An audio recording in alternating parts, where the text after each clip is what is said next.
right, what's going on, you guys? Nick here with Nick Strength and Power. I've got a couple of really interesting stories for you guys today. We are now pretty much 2 weeks out from the 2022 Mr. Olympia. And it's kind of interesting because during this past week, we've gotten a couple updates from Brandon Curry, who previously we really hadn't seen much at all from during the entirety of his Olympia prep this year. And we got another update today, kind of a collaboration advertisement with Gorilla Wear, where you can kind of see how he's looking. Again, we're kind of inferring that this was taken during this prep based on the caption. We don't know how recent it actually was. Looking at how he looks in this update, probably not 2 weeks out. But one thing that I want to point out here is the body weight.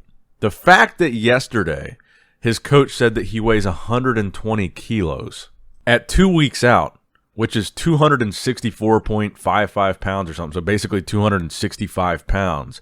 That's really big for Brandon. Now, we did get another update, not directly from Brandon, but it is recent, and it's from Patrick Johnson, who is another bodybuilder that trains at Oxygen Gym, is also qualified for the Olympia, and Brandon really looks big in this update. Now, it could be he's wearing a pretty tight t-shirt there, but he looks really full, really round, and that's kind of the conversation, and that's kind of the idea that I'm getting based on these updates, is that Brandon is planning on coming in bigger this year. And Brandon is not typically known for his size. And this, honestly, this is making me want to change all my predictions, some of these stories we're going to talk about today.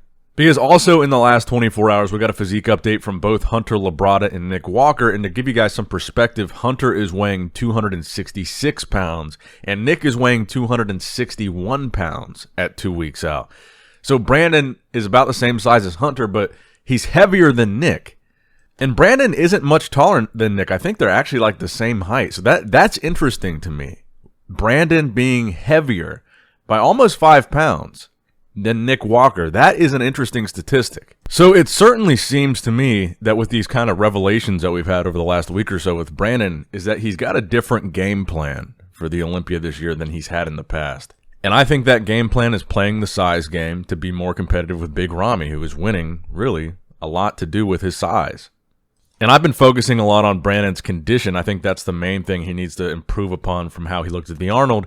So I'm interested to see how this strategy pans out. Let me know what you guys think in the comment section below about Brandon's weight, how he's looking, and how you think he'll place at the Olympia. Now let's talk about Nick Walker and Hunter Labrada. First, we'll talk about Nick. So like I said, Nick said he's weighing 261 pounds. Now he does say he's very flat here, which means he's likely very depleted, which also means he will likely fill out and probably be a little heavier on the actual Olympia stage. So we got kind of a weird, most muscular from him, a side chest and a side tricep. And again, you can see how crazy deep his abs are. And that's kind of the thing that we talked about with him having the abdominal control.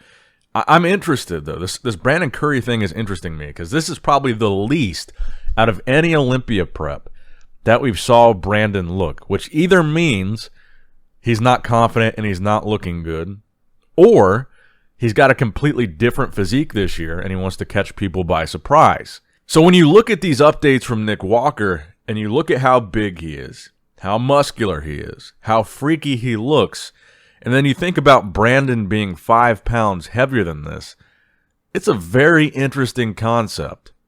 But I guess that is if his coach is being honest. Brandon's coach, that is. Coach Abdullah.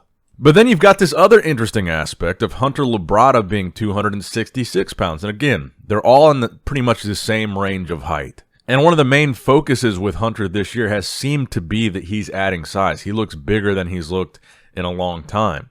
Most of the offseason prior to the Olympia prep, we were talking about how big Hunter Labrada looked. And that is really to keep up with the top 3 guys. But on top of that, and I guess this is going to come into the conversation in the comment section below, is how much does weight really actually matter? But Hunter's conditioning looks really, really solid. So Hunter, about the same height as Nick, a little bit more aesthetic than Nick.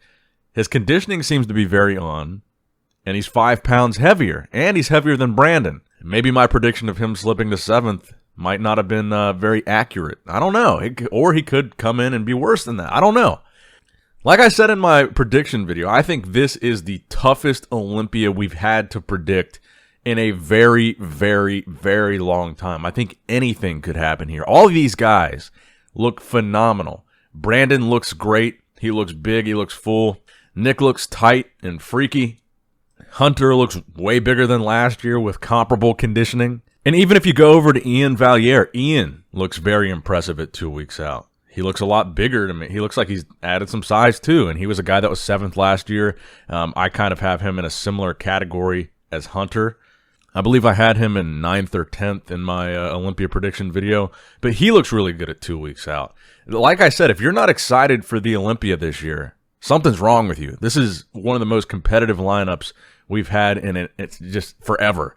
Every year we do have this where these guys, they all look good on Instagram going into the show. Then there's a couple guys that totally shit the bed when it comes to the Olympia. And that'll be the interesting part to watch too. Which one of these guys, or which of all these guys that looks good on Instagram does not look good on stage? Because I'm sure there will be a couple, and I'm sure we're going to be thrown off. Now, next up in the news, here's a story I'm pretty interested in. The Mr. Olympia Masters is coming back for the first time since 2012.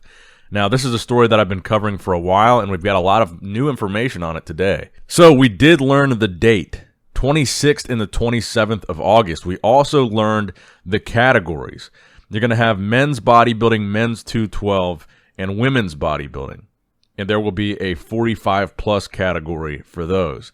There will also be a 40-plus for wellness, bikini, fitness, men's physique, men's classic physique, women's physique, and figure. So I'm guessing the main show will be the 45-plus men's bodybuilding, men's 212, and women's bodybuilding. That will be the main Masters Olympia. That will probably be the Saturday show, and I'm guessing the Friday show will be all these other 40-plus categories. We also learned the location. And by the way, this is 2023 we're talking about.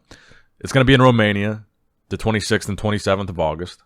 And we also learned that it's going to be invitation only. So that's how they're going to control the quality of competitors. So it's not just any pro bodybuilder that falls within this age bracket can compete.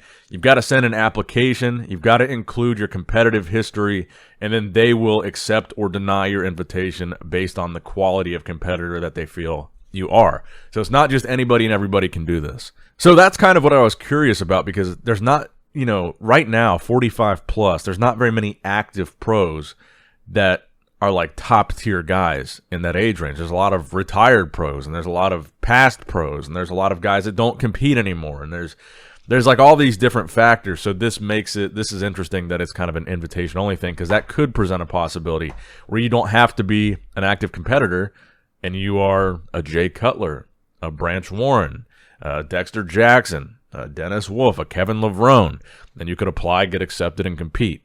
And the final story that I have for you guys today, we got another update from Chris Bumstead. Just a bunch of pictures really of him training, not really pictures of him posing, where again, I think you can see the main focus of what his prep was this year, and that was size. I'm hearing he's going to come in about 15 pounds heavier. And you can see the clear difference between Bumstead's physique and a lot of these other competitors. He is a lot bigger and a lot more muscular than most of them. He does have kind of this X factor that they don't have yet. Now, I'm still kind of concerned about this potential bicep injury, but here his arms look good. Although you can't see him hitting any poses here, you also can't really see any clear signs of an injury that we saw in the front double bicep pose. So I guess that's a good sign. And I do want to be clear, I'm not changing my prediction that Bumstead is going to win the show. Even if he has a slight injury, I feel that he's probably going to win. But I would pose the same question that I posed with Brandon. Is the size game a dangerous game to play, and how much conditioning is going to be sacrificed, if any at all, to come in 15 pounds heavier? That's what I'm wondering. But let me know what you guys think in the comment section below. That's going to wrap it up for the video today, guys. I hope you did, in fact, enjoy it. Make sure you leave a like, leave a comment, subscribe if you haven't already. And you definitely want to stay tuned. Click that bell notification when you subscribe for all these Olympia updates, because we're getting close and you don't want to miss a minute of it. And as always, I love you guys. Appreciate you guys. Nick Strength and Power signing out. All right, guys, don't forget to click that like button and subscribe to this channel if you enjoy the content. Also, check out my Instagram at Nick Strength Power. my Facebook page, which is simply Nick Strength and Power, my secondary YouTube channel, Nick Strength and Vlogs, for vlogs and bonus content that you will not see on this channel, and consider subscribing to my third YouTube channel, Nick Strength and Pokemon, which is all things Pokemon and trading card games, completely unrelated to this channel. So if you're into that, give that one a look. And all links to merchandise and social media will be in the description box below. If you guys want a Nick Strength and Power t-shirt, that will be in the Shopify link below. Have a great day.